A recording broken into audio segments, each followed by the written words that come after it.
Hello students, good morning to all of you. So हमारा आज का टॉपिक है स्ट्रेन। तो हम आज स्ट्रेन के बारे में समझेंगे।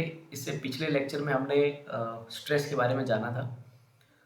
सो स्टूडेंट्स, जब भी किसी बॉडी के ऊपर डीफॉर्मिंग फोर्स अप्लाई किया जाता है, डीफॉर्मिंग फोर्स, तो डीफॉर्मिंग फोर्स अप्लाई करने की वजह से बॉडी की कॉन्फ़िगरेशन में बदलाव आते हैं, या हम ये कह सकते हैं कि बॉडी डीफॉर्म्ड हुई या डीफॉर्म हुई।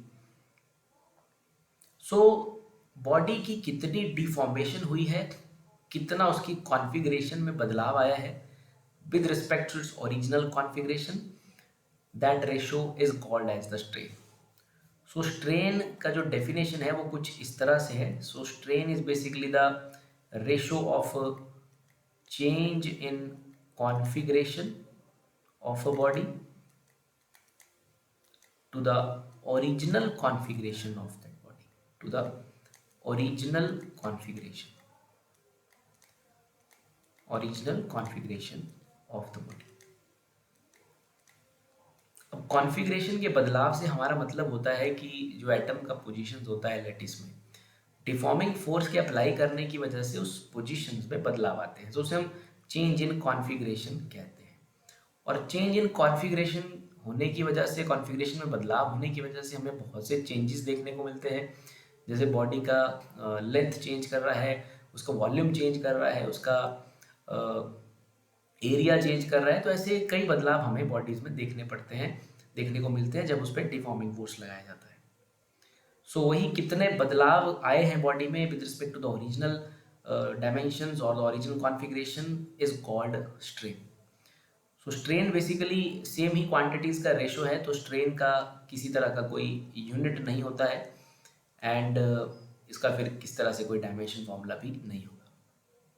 तो ये जो स्ट्रेन है, इसको हमने बेसिकली कैटेगराइज किया है डिफरेंट कैटेगरीज में ऑन द बेसिस कि वो चेंजेस किस तरह के हैं बॉडी के कॉन्फ़िगरेशन में। तो पहली तरह का जो स्ट्रेन है उसे हम लॉन्गिट्यूडनल स्ट्रेन के नाम से जानते हैं। It is called longitudinal strain. तो लॉन्गिट्यूडनल स्ट्रेन से हमारा मतलब है, it is basically the ratio of change in length, change in length. Let us suppose हम चेंज इन लेंथ को डेल्टा एल से रिप्रेजेंट कर रहे हैं to the original length, to the original length. Means कहने का मतलब यह है कि अगर आपने किसी बॉडी पर डिफॉर्मिंग फोर्स लगाया और बॉडी की लेंथ में कुछ बदलाव हुआ, so with respect to the original length, मान लीजिए बॉडी की लेंथ जो है डेल्टा अमाउंट से चेंज कर जाती है, तो वहाँ पर जो स्ट्रेन प्रेजेंट है उसे हम लॉन्गिट्यूडनल स्ट्रेन कहेंगे। तो डिफॉर्मिंग फोर्स कुछ इस तरह से लगा कि उसने बॉडी के लेंथ में चेंज किया, then the strain is said to be longitudinal type of strain. तो ये हमारे पास पहली तरह का एक स्ट्रेन है। लॉन्गिट्यूडनल स्ट्रेन के बाद दूसरा जो स्ट्रेन है उसे कहा जाता है वॉल्यूमेट्रिक स्ट्रेन। वॉल्यूमेट्रिक स्ट्रेन, सो जैसे कि नाम से पता चल रहा है, हम वॉल्यूमेट्रिक स्ट्रेन लिख रहे हैं, मतलब कुछ वॉल्यूम की बात की जा रही होगी। सो वॉल्यूमेट्रिक स्ट्रेन का मतलब होता है कि डिफॉर्मिंग फोर्स कुछ इस तरह से लगा हुआ है जिसने कि सिर्फ और सिर्फ बॉडी के वॉल्यूम में ही बदलाव किया है।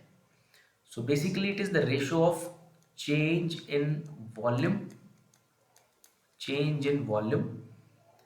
Late us suppose I represent it by delta we, and denominator में आएगा ओरिजिनल वॉल्यूम। सो डिफॉर्मिंग फोर्स कुछ इस तरह से लगी है कि उसने सिर्फ और सिर्फ बॉडी के वॉल्यूम में ही बदलाव किया है, then we can say that जो स्ट्रेन है वहाँ पर, it is that strain get produce in the body is said to be volumetric strain. So इस रेशो को हम वॉल्यूमेट्रिक स्ट्रेन के नाम से जानते हैं। सो आपने जनरल एक्सप्रेशन देख लिया होगा स्ट्रेन का, it is change in configuration upon original configuration. अब ऑन द बेसिस कि किस तरह की कॉन्फ़िगरेशन में बदलाव हुआ है, कौन से डायमेंशन में बदलाव हुआ है, उसके बेसिस पे हमने स्ट्रेन को कैटेगराइज किया है। तो जब लेंथ में बदलाव है तो लॉन्गिट्यूडनल स्ट्रेन की बात की जा रही है, जब वॉल्यूम में बदलाव है तो वॉल्यूमेट्रिक स्ट्रेन की बात की जा रही है। और जो तीसरी तरह का स्ट्रेन हमारे पास है, इसका नाम है shearing strain. It is called shearing strain. तो शियरिंग स्ट्रेन से हमारा मतलब है कि बॉडी पे फोर्स जो है कुछ इस तरह से लगाया गया है, जिसकी वजह से सिर्फ और सिर्फ जो है बॉडी के शेप में बदलाव आया है। देखो जिस तरह से बॉडी पे डिफॉर्मिंग फोर्स लगाया गया है कि सिर्फ बॉडी के शेप में बदलाव आया है, लेकिन बॉडी के वॉल्यूम में कोई बदलाव नहीं आया है। बॉडी का वॉल्यूम चेंज नहीं किया है, लेकिन बॉडी का शेप चेंज कर गया है। तो इस तरह से डिफॉर्मिंग फोर्स लगाई जाए तो वहाँ पर जो बॉडी में स्ट्रेन डेवलप होगा, प्रोड्यूस होगा, that is called shearing strain. Shearing strain को हम समझने के लिए एक बॉडी कंसीडर करते हैं यहाँ पर इस तरह से। Let us suppose we have some cube type of a structure there and student let us suppose इसकी जो साइड है वो L लेंथ की है और आपने एक फोर्स यहाँ पर कुछ इस तरह से एक टेंजेंशियल फोर्स इसके सरफेस पे, वन ऑफ द फेस पे अप्लाई किया। तो इसको F फोर्स को अप्लाई करने के बाद आपने कुछ इस तरह से पाया यहाँ पर कि ये थोड़ा सा आगे की तरफ को डिस्प्लेस हो गया है, कुछ इस तरह से। ये डॉट डॉट जो रिप्रेजेंट कर रहे हैं ये इसी क्यूब को ही रिप्रेजेंट कर रहे हैं कि फेस के ऊपर कुछ टेंजेंशियल फोर्स लगाने की वजह से सच दैट कि ये थोड़ा सा आगे की तरफ को डिस्प्लेस कर गया है। तो जो ये डिस्प्लेसमेंट यहाँ हुआ है, I will take it in some terms of angle, so that is theta. So L was the length side of that or edge of that cube and जो जितना आगे डिसलोकेट हुआ है, let us suppose it is approximately delta L. So students यहाँ से हम shearing strain को express करेंगे in terms of theta. So that is theta is equal to delta L divided by L. So this is the measure of that shearing strain. This gives us the measure of that shearing strain produced in the body. So basically shearing strain में there is a change in shape of body, there is change in shape of body without change in volume of the body, without any change in volume of the body. तो body के जो volume में है वो कोई बदलाव नहीं हो रहा है, without any change in volume of body. So इस तरह के स्ट्रेन को हम शियरिंग स्ट्रेन कहते हैं and we represent it by the symbol theta. So theta is equal to delta L by L, that delta L by L is the measure of that shearing strain. इस तरह से हमने एक face cubicle body लेके रखी है जिसका जो लोअर पार्ट है वो it is like fixed to some surface there and we apply some force F there. ये हमने एफ फोर्स अप्लाई किया है तो ये थोड़ा डिस्प्लेस किया है, या we can say that it just get shifted to that the direction in which force is being applied. So that shift of that angle is like theta and this is delta L in terms of length. So हमने simple theta का expression लिया है that delta L upon L.